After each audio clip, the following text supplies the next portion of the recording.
తాజా అంశాన్ని చూస్తున్నాం. హైదరాబాద్ నాగోల్లో ఓ వ్యక్తి తన భార్య గొంతుకొశాడు. ఇక మరింత సమాచారం మా ప్రతినిధి రమేష్ నాయుడు తెలుసుకుందాం. రమేష్, చెప్పండి, నాగోల్ ఘటనకు సంబంధించి సమాచారం ఏంటి?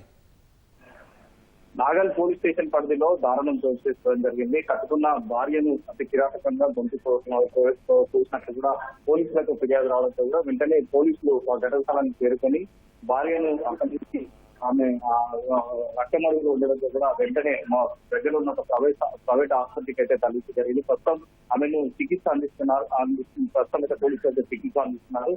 ఆమె ప్రస్తుతం అయితే ఆరోగ్యం నిలకడగా ఉన్నట్లయితే పోలీసు వైద్యులైతే వెళ్లించడం జరిగింది. కానీ ఈ రోజు ఉదయం ఇద్దరి మధ్య భార్యాభర్తల మధ్య గొడవకు గల ప్రధాన కారణంతోనే ఈ విధంగా పొందుకొచ్చినట్టు పోలీసుల ప్రాథమిక దర్యాప్తులో తేలడం జరిగింది.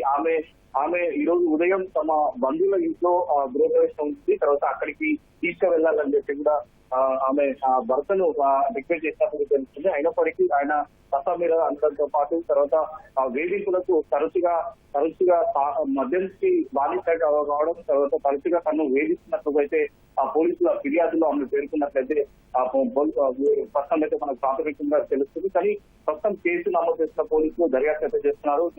భర్త వేణుగోపాల్ అయితే పోలీసులు అదుపులో తీసుకొని విచారిస్తున్నారు. ఆమె ఆరోగ్య పరిస్థితి నిలకడగా ఉన్నట్టు కూడా పోలీసులు చెప్తున్నారు. కానీ కేవలం ఇంట్లో పేపర్ కట్ చేసిన బ్లేడ్ తోనే ఆమెను గొంతు కొట్టినట్లయితే పోలీసుగా ప్రస్తుతం అయితే వెళ్లిస్తున్న పరిస్థితి అయితే ఆమె ఆరోగ్య పరిస్థితి నిలకడగా ఉంది కాబట్టి కేసుని నమోదు చేసిన తర్వాత దర్యాప్తు చేస్తామని చెప్పి పోలీసు అధికారులు అయితే వెళ్లిస్తున్న పరిస్థితి అయితే రమేష్, ఘటనకు ప్రధాన కారణాలు ఏమైనా తెలిసాయా? పోలీసులు ఏమంటున్నారు? ఇప్పటికే పోలీసులు కేసు నమోదు చేసి దర్యాప్తు ప్రారంభిస్తున్నారు. అయితే ఉదయం జరిగిన గొడవకే ప్రధాన కారణమై ఉండవచ్చు.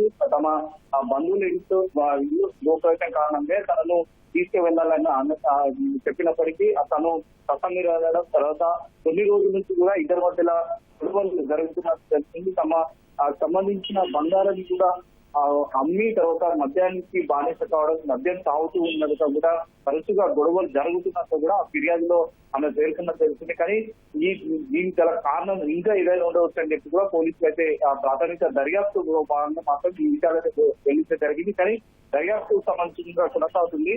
ఆమె ఆరోగ్య పరిస్థితి అయితే నిలకడగా ఉండడంతో కూడా అయితే ఇప్పటికే భర్త వేణుగోపాల్ అయితే పోలీసు అదుపులో తీసుకున్నారు. కాబట్టి ఈ కేసుని దర్యాప్తుకు సంబంధించి కూడా కొనసాగిస్తాం. విచారణ తర్వాత మరికొన్ని విషయాలు అయితే తెలుస్తాయని చెప్పి కూడా అధికారులు అయితే వెళ్తున్నారు. కానీ కొన్ని రోజుల నుంచి ఇద్దరి మధ్య జరిగిన గొడవలకు లేదా ఈ రోజు జరిగిన గొడవకు ప్రధానంగా అతను ఈ విధంగా చేశాడా లేదా ఇంకా ఇతర కారణం ఏదైనా ఉండవచ్చని చెప్పి పోలీసుల దర్యాప్తులో తేలుతుందని చెప్పి కూడా అధికారులు ప్రస్తుతం అయితే వెళ్తున్నారు. రైట్, ధన్యవాదాలు రమేష్.